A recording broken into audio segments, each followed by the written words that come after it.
Howdy, y'all. I'm Buzz Smith, the Executive Director for the Texas Electric Transportation Resources Alliance.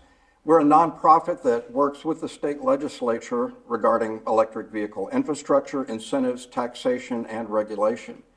The East Texas EV road trip, which is what brought us here, is traveling across East Texas from Beaumont to Texarkana to share our excitement about electric vehicles and their positive impact on the future of our great state. Texas right now has 250,000 registered plug-in vehicles, and registrations have been increasing at a rate of 50% a year. By the end of this year, Texas should have 375,000 electric vehicles on our roads. Now, we don't believe in mandates. Texans should have the freedom to choose the vehicle they want.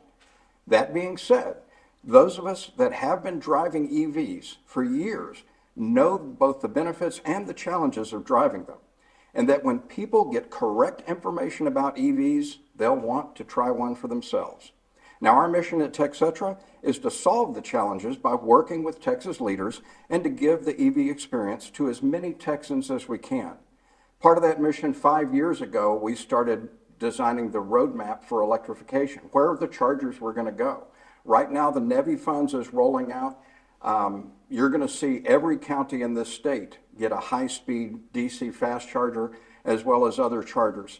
And the economic opportunity, especially for smaller towns, is we're starting to see people that are tired of living in the big cities. They want to get out to the country. They want to have a beautiful day like we're seeing here. And the way they're going to discover your town is going to be the electric vehicle chargers. Now, I say that knowing that in the 1800s, if the railroad came through your town prospered. In the 20th century, if the interstate highway system came through your town prospered. In the 21st century, it's going to be those DC fast chargers. And the reason is before anybody hits the road in an EV, they map out their trip and they know where they're going to charge. So if you've got one in your town, they're going to discover your town. Instead of stopping for a quick 3-minute fill up at a gas station and heading on down the road, EV might take them 15 to 30 minutes to charge. They've got time to stop and eat at your restaurants, maybe stroll the downtown shopping area. When you get your electric vehicle charger for this town, make sure you put it in a place that will grow business in your town. Now think of us as a trusted friend who saw a great movie or had a great dining experience at a restaurant. We just want to share that experience with you. That's what we're out here doing. We also want to get politics out of the discussion. EVs are not partisan. Whether you're concerned about the environment, national security, international competition, energy independence, or the Texas electric grid, EVs are a part of the solution. Now, the reason for our enthusiasm about EVs is the same as the reason most people get excited about their vehicle, like acceleration, handling, low fuel and maintenance costs, and a smooth, quiet ride. EVs are just great cars, and if you can't stick around and ride in one of ours, you're going to experience that. Now, even more important, though, is the economic impact that EVs are already starting to have in Texas.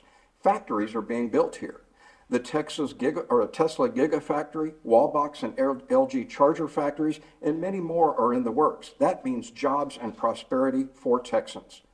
Now, the transition to electric transport is cranking into high gear right now. Think of EVs today as when Amazon started selling books back in 1995. Back then, no one thought we'd be able to buy almost anything, watch our TV shows and movies, go to school, or even see our doctor via the internet. An entire economy was created around the internet. Can you imagine where we'd be if we'd all just said, no, that's not for me? The world changed by the internet. The world will be changed by EVs. Already, batteries and solar panels are at people's homes and are helping to support the grid by sending that energy back to the grid when it's under strain. And people are getting paid to do that.